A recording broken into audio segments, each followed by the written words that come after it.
Welcome to Celeb Scene Central. This summer will bring us one of the most highly anticipated superhero team-ups in the form of Deadpool and Wolverine. Directed by Shawn Levy, the movie will see Deadpool, Ryan Reynolds, making his official debut in the Marvel Cinematic Universe in a trippy multiverse tale that finds the Merc with a mouth tangled up with the Time Variance Authority, and eventually teaming up with a variant of everyone's favorite surly mutant, Wolverine, Hugh Jackman. Despite the comedic tone of much of the film's advertising, the final trailer released for the movie teases that this will be an emotional adventure for the pair of heroes, as Deadpool enlists Wolverine to help him save the only family he knows. In a new interview with Collider's Steve Weintraub, stars Reynolds and Jackman, and director, writer and producer Shawn Levy sat down to talk about how Deadpool and Wolverine subverts audience expectations of a superhero movie. They also talk about how they landed on the idea of Cassandra Nova, Emma Corrin, how each of the movie's fight scenes were designed, and Jackman's emotional reaction to an early stunt video. I think this movie might do okay at the box office. I think you're gonna land on your feet. So, I'm gonna ask the most important question up front. If you guys don't mind, it's a question for Ryan. Would Deadpool use Mint Mobile or a more traditional carrier? Ryan Reynolds: I think Deadpool's pretty sensible about his mobile needs. So, I think, no, he would definitely stay away from big wireless. That's a curse. Nobody needs that. Anyway, Mint Mobile is just $15 for unlimited. Shawn Levy: he does enough commercials. Why do you gotta bring him that? Reynolds: yeah, you gotta do that? This was the first guy I told Deadpool 1 was rated R. I remember that. It was at Sundance. Levy: he was the first guy who introduced me to Twitter on the set of Real Steel. True. Hugh Jackman: I don't want to tell you all the deals we've had over the years. Laughs. Reynolds: he introduced you to meth. Levy: next question. Deadpool and Wolverine almost brought on this soul-snatching Marvel villain. I don't want to do spoilers, but there are obviously a lot of choices that you can make in a movie like this.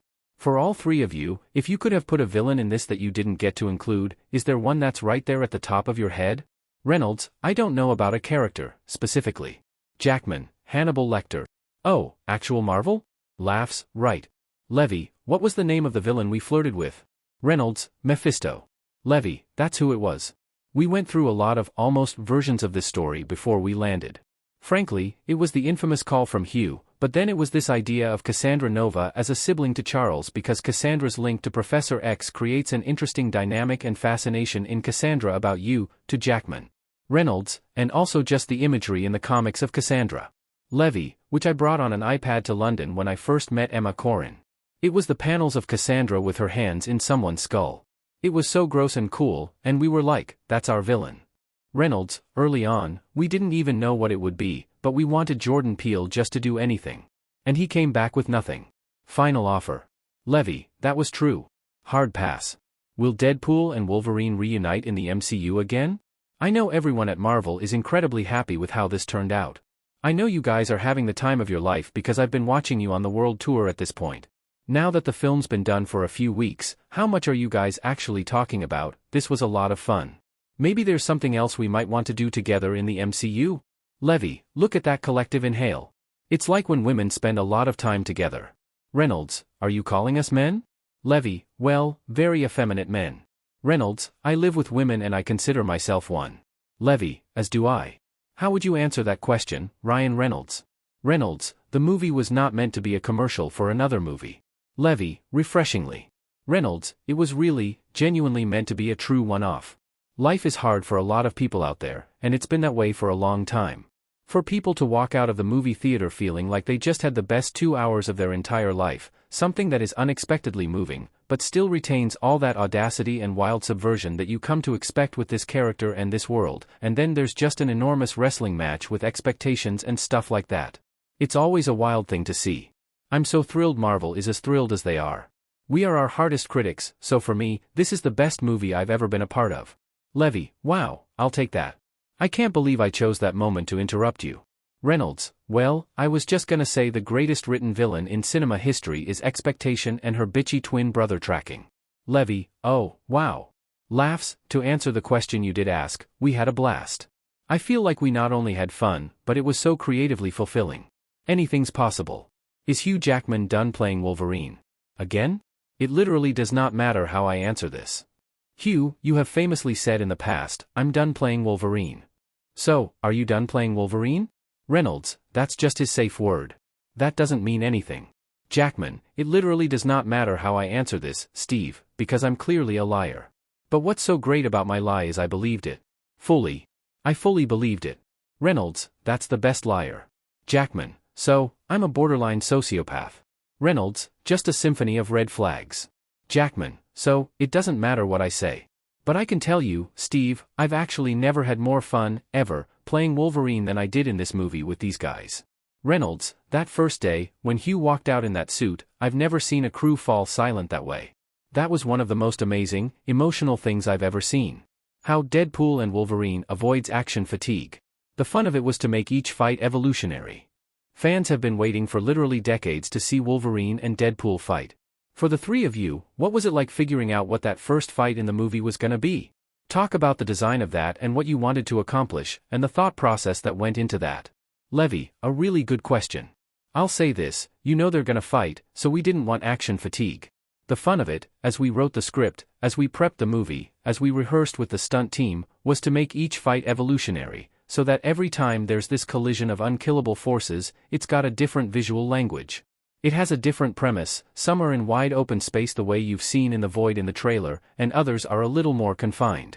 So, changing up the language and literally telling the whole team, storyboarders, stunt men and women, choreographers, best idea wins, we got ideas from everyone. Reynolds, everyone. And that's, I think, the greatest way. The worst leaders, and thank God you are the exact opposite, are the ones that will never say, I don't know. The ones that just refuse and just hang on, and, it's my way or the highway. A movie will talk to you, it will yell at you. If you listen to it, it'll take you places that you weren't expecting, that your script maybe isn't telling you. If you can do that all in the framework of responsibility where you're able to pivot in your storytelling without disrupting the schedule or the budget or any of those things, it's hugely critical. The first great lesson I ever learned, being that necessity is the mother of invention, in these kinds of movies is, if you can emphasize character over spectacle, no matter how grandiose the movie's hype is or any of those things, character over spectacle is the thing that people are gonna remember much more than the stakes of the universe or something like that. Levy, and I think that's where these movies are at their best, MCU/DC, Fox/Marvel, Disney/Marvel, when the character is foreground and something surprising is done rather than just throw spectacle at the audience. Jackman, this is my 10th movie playing Wolverine, so one of the reasons that I did say, I think I'm done, is I was like, I don't know what else I can do. I think I've been in every situation.